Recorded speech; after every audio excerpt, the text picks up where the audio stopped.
Punjab Kings की लगातार चौथी हार आई। आईपीएल 2026 की प्लेऑफ समीकरण फंसाई। अब टॉप 4 के लिए भी नेट की आर पार की लड़ाई। आईपीएल 2026 के मैच नंबर 55 में दिल्ली कैपिटल्स ने पंजाब किंग्स को 3 विकेट से हरा दिया है। दिल्ली कैपिटल्स ने पुराना बदला पूरा किया है। पंजाब किंग्स की लगातार चौथी हार के बाद आखिर में प्लेऑफ समीकरण पूरी तरह से फंस गया है। पॉइंट टेबल का गणित फंस गया है, क्योंकि अब टॉप 4 के लिए भी एनआरआर की लड़ाई है।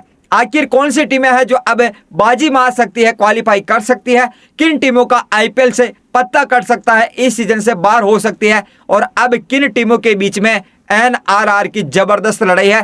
पूरा पॉइंट टेबल गणित, प्लेऑफ समीकरण गणित मैं आपको बताता हूं, लेकिन आप कमेंट करके बताना क्या आपको लगता है, आपके हिसाब से कौन सी 4 टीम होगी जो प्लेऑफ में जाएगी। क्योंकि आप देख रहे हैं पॉइंट टेबल किस तरह से फंस रहा है। नेट की लड़ाई रह रही है, वो भी टॉप 4 के लिए, टॉप 2 के लिए।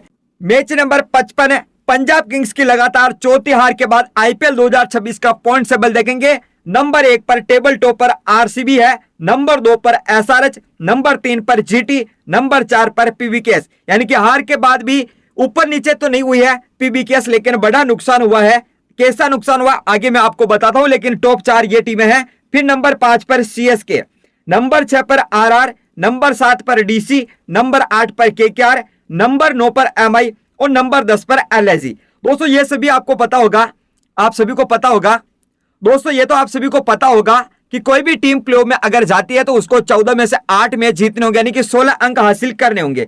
लेकिन यह कुछ पॉइंट टेबल पूरी तरह से फंसा है। और कैसे फंसा है, एनआरआर की कैसे लड़ाई है, देखो टेबल टॉप पर आरसीबी, उसकी बात कर लेते हैं। अब ये 11 में से 7 जीती। अगर आरसीबी को प्लेऑफ में जाना है तो आगे 3 में से सिर्फ 1 मैच जीतना। अगर 3 में से 1 मैच ये जीत जाती है तो प्लेऑफ में पहुंच जाएगी, यानी कि टॉप 4 में रहेगी।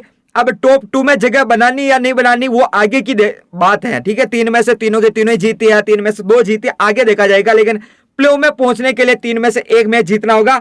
नंबर 2 पर एसआरएच, इसका गणित भी यही है, 3 में से 1 मैच जीतना। नंबर 3 पर जीटी, इसका गणित भी यही है, आगे 3 में से 1 मैच जीतना होगा। यानी कि टॉप 3 टीमें हैं ऊपर के, आरसीबी, एसआरएच, जीटी। इन तीनों को प्लेऑफ में जाने के लिए 3 में से 1, 3 में से 1, 3 में से 1 मैच जीतना होगा। अब नंबर 4 पर पीवीकेएस, उसकी बात करते हैं। क्या पीवीकेएस लगातार 4 हार के बाद प्लेऑफ मतलब कि इस टूर्नामेंट से वो बाहर हो सकती है, इसका पता कट सकता है। देखो 11 में से 6 मैच जीती, वो भी लगातार 6 जीती है, और लगातार 4 मैच ये हारी है। नेट प्लस में है, अभी इसके 13 अंक है। तो आगे ये 3 मैच और खेलने वाली है। अगर 3 में से 2 मैच जीतती है तो इसके 17 अंक हो जाएंगे, और बिना नेट की लड़े आराम से ये क्वालिफाई कर जाएगी, प्लेऑफ में पहुंच जाएगी।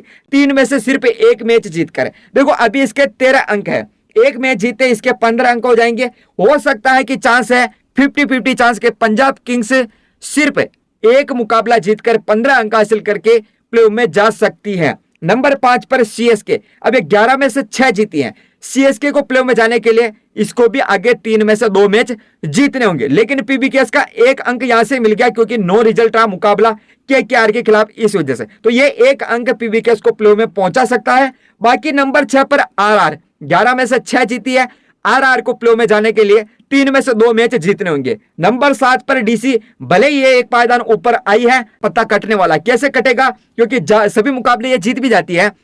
तो देखो इसके 14 अंक होंगे, और 14 अंक वाली टीम इस बार क्वालिफाई नहीं करेगी, ऐसा लग रहा है। आप देख रहे हैं, ठीक है। उनके बड़ी जो टॉप 4 टीम है उनके बीच में एनआरआर की लड़ी है, तो यह एनआरआर की लड़ी कैसे जीत पाएगी डीसी। और अब इसको 3 मैच जीतने हैं, लेकिन मुकाबले तो 2 बचे, तो कैसे जीतेगी, तो ये इसका तो पता कट गया। हाँ, केकेआर अभी तक बनी हुई है, 10 में से 4 मैच जीती है, 5 मैच ये हारी है, 1 इसका नो रिजल्ट रहा, अभी 9 अंक है। चारों के चारों ही मुकाबले जीतकर केकेआर भी अभी तक क्वालिफाई कर सकती हैं, प्लेऑफ में पहुंच सकती हैं। और चारों के चारों ही जीत की तो 17 अंक हो जाएंगे, और अगर 4 में से 3 जीत की तो 15 अंक होंगे, तो क्वालिफाई कर सकती है 15 अंक के साथ भी। लेकिन एमआई का ऑब्वियसली पता कट गया है, सभी मुकाबले जीतकर ज्यादा से ज्यादा 12 अंक हासिल करेगी। तो यहाँ 14 अंक हासिल करने वाली टीम प्लेऑफ में नहीं पहुंच पा रही, तो 12 अंक वाली कैसे पहुंच पाएगी। तो एमआई, एलआईसी, डीसी, 3 टीमों का तो यहाँ से पता कट गया है, आप मान के चलिए।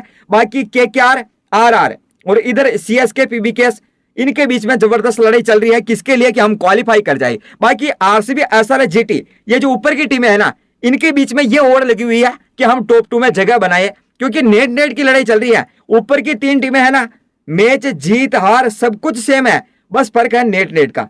तो आपके हिसाब से कौन सी 4 टीमें क्वालिफाई करेगी, आप कमेंट करके बताना।